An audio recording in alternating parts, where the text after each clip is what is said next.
There is a woman hidden in the Bible, not Eve, someone older. The oldest texts place her in the garden before Eve ever drew breath, and then quietly take her out again. You have never heard her name. There is a reason for that. It was translated out of your Bible. She was said to be the very first woman, made the same way Adam was, from the same dust, in the same breath, by the same hand, and because of that, she believed one simple, dangerous thing, that she was his equal. When he tried to place her beneath him, she refused. She spoke a word no one was permitted to speak, and she rose into the air, and she left the garden on her own. So they gave him a second wife, a quieter one, the one you were taught to remember. And the first one they buried, erased once from the story, and a second time from the page. Her name is Lilith, and what was done to erase her is far stranger than the demon they turned her into. Open the Bible to its very first page and read it slowly, because the creation of humankind does not happen once, it happens twice. In the first chapter of Genesis, God makes them together. The words are exact. Male and female, he created them. Man and woman in the same moment, from the same act, and nothing said of one being greater than the other. Then you turn a single page, and in the second chapter it all happens again, differently. This time Adam is alone in the garden. This time God puts him into a deep sleep, opens his side, and builds a woman out of his own rib. This time she is second. This time she has a name, Eve. 2 accounts, 2 creations, sitting one after the other in the opening pages of every Bible on earth. This is not some secret dug up by heretics. The ancient rabbis read it exactly the way you just did, and it troubled them for centuries. Some taught that the first human was a single being, both male and female at once, later split in 2.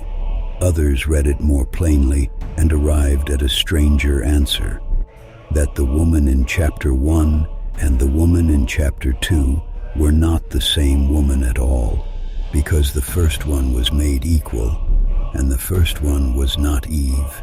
The answer was written down more than 1,000 years ago in an old Jewish text, and it is one of the strangest stories ever attached to the book of Genesis.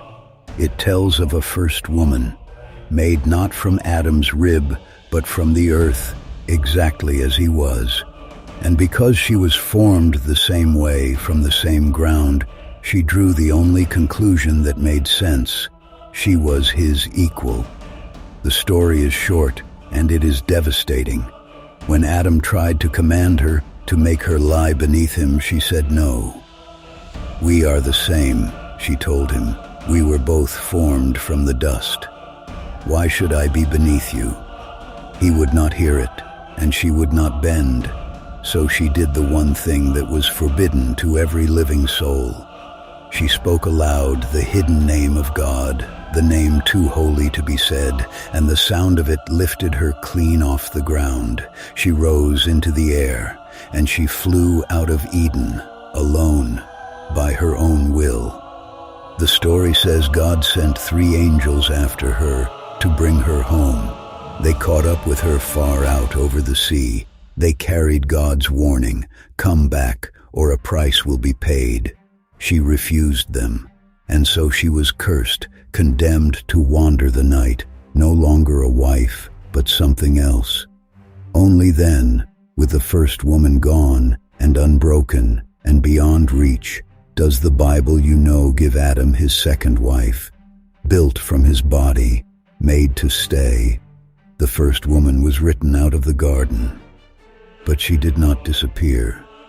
She went into the dark, and she took her anger with her. Here is where it turns, because her name is in the Hebrew Bible exactly once.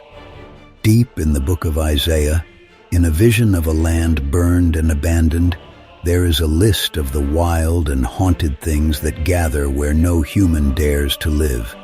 Jackals, wild goats calling to each other in the ruins, and one word more. In the original Hebrew, that word reads Lilith. It comes from the root for night.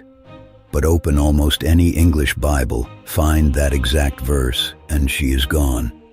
Where the Hebrew says Lilith, your Bible says screech owl, or night creature, or night monster. A name was quietly turned into an animal. It is the same trick, worked twice on the same woman, the way a single word can be translated and retranslated and softened until the thing standing underneath it simply vanishes off the page. She was there in the text the entire time. Someone just made very sure your eye would slide right past her. And once you have seen it done once, you start to wonder how often it has been done elsewhere. And she is older than all of this. Older than Isaiah, older than the garden, older in truth than the Bible itself. Long before Genesis was ever set down in writing, the people of Sumer and Babylon already whispered of a spirit of the night, lilitu, a female demon of the dark and the wind, who came for those who slept alone. The Babylonian word and the Hebrew name are almost the same breath. Night, wind, a woman who belongs to neither the house nor the marriage bed. She did not begin in Eden. She was already ancient when Eden was first put into words, and the fear of her was old enough and real enough to leave marks that have survived to this day. Among the Dead Sea Scrolls, the oldest surviving scriptures on earth, sealed in clay jars for 2,000 years, there is a hymn a wise man would recite against the powers of the dark, a list of the spirits to be held off. Her name is on that list. These were not bedtime stories told to frighten children. For the people who wrote them down, Lilith was not a symbol and not a metaphor. She was something you bolted your doors against. The only question that mattered was how. The answer stretches across 3,000 years, and archaeologists are still pulling it out of the ground. Clay bowls, buried upside down beneath the floors and thresholds of ancient houses, traps, meant to catch a demon and hold her. Thin strips of silver and bronze worn against the skin, words scratched in tight, circling spirals into baked earth, spiraling inward like a snare.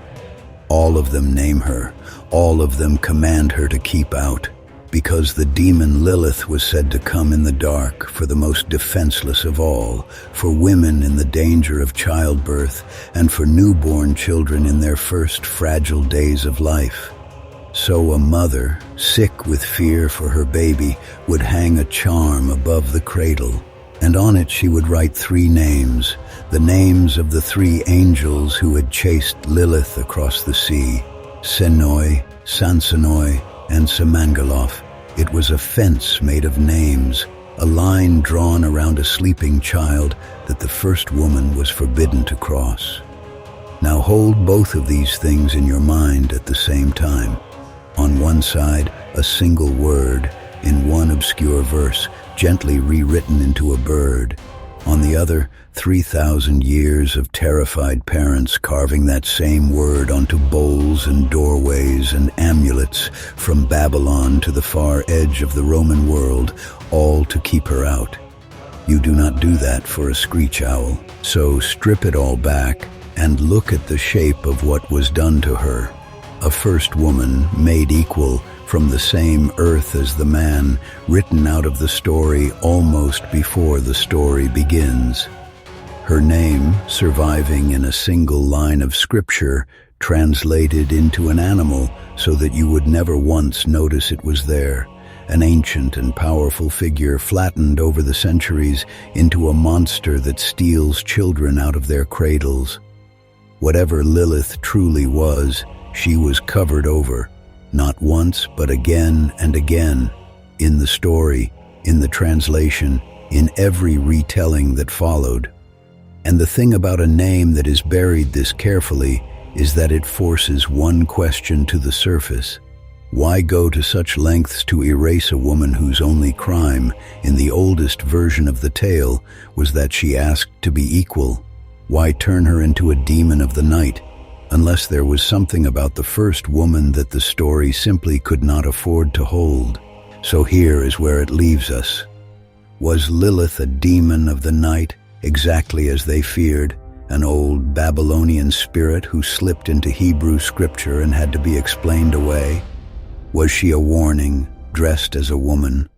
Or was she the first woman made equal, who refused to be made less and was turned into a monster for it?